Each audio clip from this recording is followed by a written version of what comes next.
1 Samuel 16. The Lord said to Samuel, "How long will you mourn for Saul, since I have rejected him as king over Israel? Fill your horn with oil, and be on your way. I am sending you to Jesse of Bethlehem.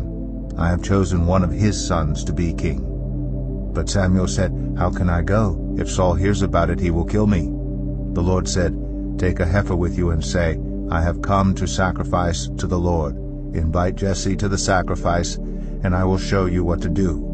You are to anoint for me the one I indicate." Samuel did what the Lord said. When he arrived at Bethlehem, the elders of the town trembled when they met him. They asked, "Do you come in peace?" Samuel replied, "Yes, in peace. I have come to sacrifice to the Lord. Consecrate yourselves and come to the sacrifice with me." Then he consecrated Jesse and his sons and invited them to the sacrifice. When they arrived, Samuel saw Eliab and thought, "Surely the Lord's anointed stands here before the Lord." But the Lord said to Samuel, "Do not consider his appearance or his height, for I have rejected him. The Lord does not look at the things people look at. People look at the outward appearance, but the Lord looks at the heart." Then Jesse called Abinadab and had him pass in front of Samuel. But Samuel said, "The Lord has not chosen this one either." Jesse then had Shammah pass by, but Samuel said, "Nor has the Lord chosen this one."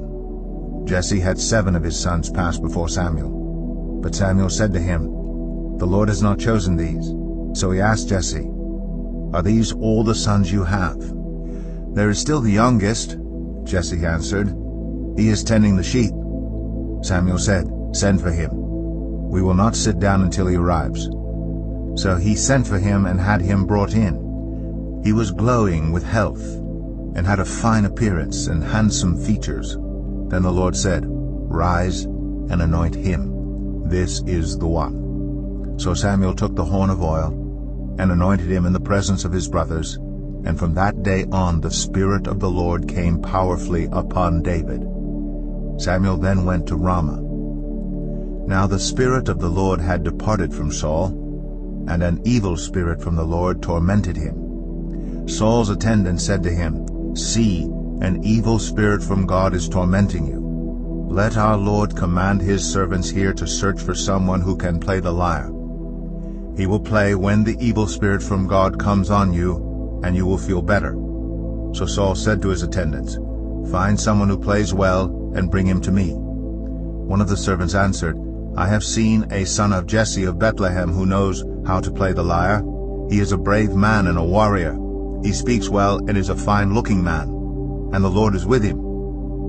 Then Saul sent messengers to Jesse and said, "Send me your son David, who is with the sheep." So Jesse took a donkey loaded with bread, a skin of wine, and a young goat, and sent them with his son David to Saul. David came to Saul and entered his service. Saul liked him very much, and David became one of his armor-bearers. Then Saul sent word to Jesse, saying, "Allow David to remain in my service, for I am pleased with him."